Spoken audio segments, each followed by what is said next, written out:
बिस्मिल्लाहिर्रहमानिर्रहीम अस्सलाम वालेकुम। आज मैं आपके साथ hi fi bakery style carrot cake की रेसिपी शेयर करूंगी। ये बहुत ही डिलीशियस बनकर तैयार होता है।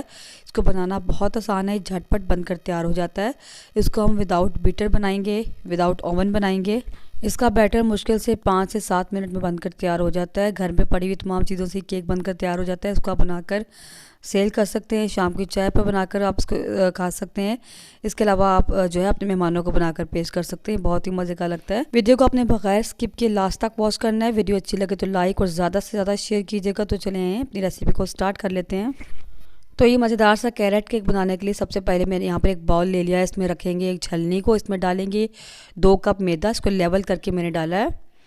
और साथ ही इसमें डालेंगे 2 teaspoon baking powder, half tea spoon baking soda और 1 टीस्पून इसमें जाएगा सिनामन यानी कि दालचीनी का पाउडर।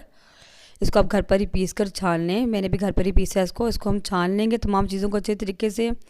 और छानने के बाद इसको हम साइड पे कर देंगे। हाफ़ टी स्पून इसमें नमक डालेंगे, जो कि पहले मैं डालना भूल गई थी। इसको हम साइड पे कर देंगे। अपने वेट इंग्रेडिएंट्स की तरफ आ जाते हैं।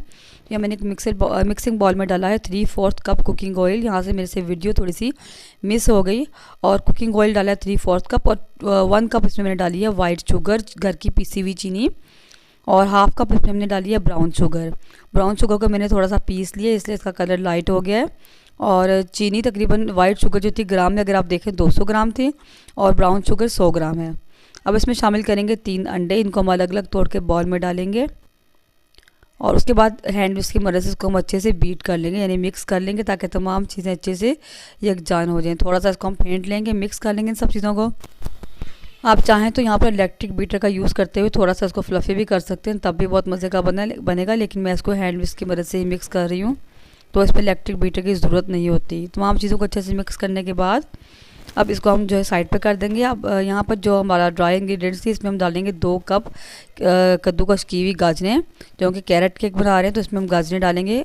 तो मैंने यहाँ पर नॉर्मल जो है ग्रेटर से इसको ग्रेट किया, आप चाहें तो बारीक भी कर सकते हैं। और डालने के बाद इसको अच्छे से मैदे में मिक्स कर लेंगे। गाजरों को मैदे में अच्छे से मिक्स करने के बाद हम अपने वेट इंग्रेडिएंट्स लेंगे और इसको हम अपने जो है ये अंडों वाले मिक्सर में डाल देंगे, मैदे को और गाजरों को। और उसके बाद मैं इसमें डालूंगी हाफ़ टी स्पून ऑरेंज जेस्ट, यानी कि ऑरेंज के छिलके को मैंने बारीक ग्रेटर से ग्रेट कर लिया है।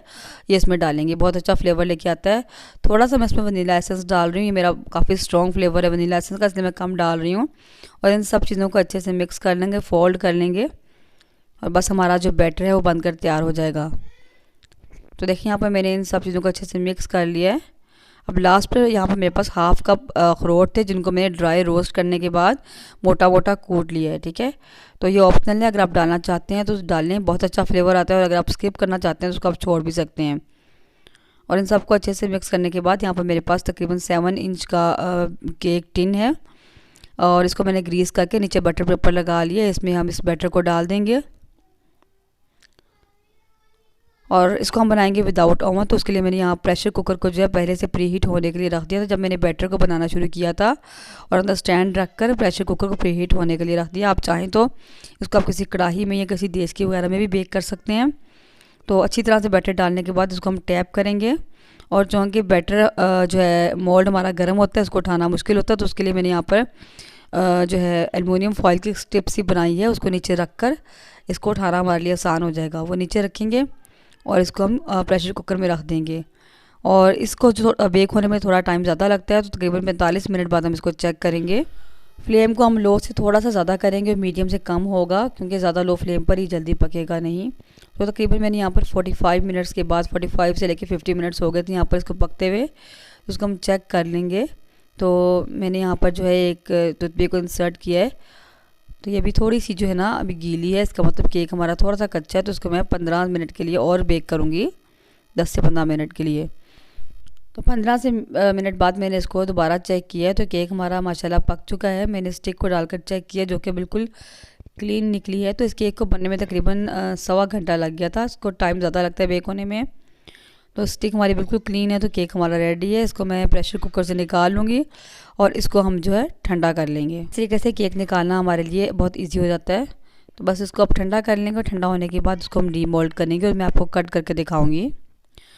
तो केक यहाँ पर ठंडा हो चुका है। नाइफ़ की मदद से साइडें हम इसकी लूज़ कर लेंगे और इसके बाद इसको प्लेट में निकाल लूँगी। बहुत इजीली निकल आएगा। बटर पेपर इसका हम हटा देंगे। देखिए माशाल्लाह बग़ैर ओवन के भी आप देख सकते हैं कितना ज़बरदस्त कलर आया है, ऊपर से भी नीचे से भी, और बहुत ही इक्वल कलर है माशाल्लाह।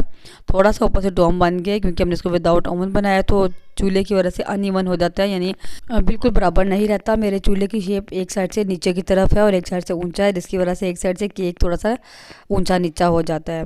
तो देखिए माशाल्लाह कितने झटपट हमने ये केक बना लिया, आप देख सकते हैं। तो बहुत ही मज़े का बना है, इसको आप ज़रूर बनाकर ट्राई कीजिए, इंशाल्लाह आपको ज़रूर पसंद आएगा। वीडियो कैसी लगी मुझे कमेंट करके ज़रूर बताइएगा। वीडियो अच्छी लगे तो लाइक और ज़्यादा से ज़्यादा शेयर कीजिए। चैनल पर नए हैं तो चैनल को सब्सक्राइब ज़रूर कर दें, बराबर में लगे घंटी के बटन को ज़रूर दबा दिया करें। मिलते हैं इंशाल्लाह किसी नेक्स्ट वीडियो में किसी नई मज़ेदार सी रेसिपी के साथ। तब तक के लिए अल्लाह हाफिज़। दुआ में ज़रूर याद रखिएगा।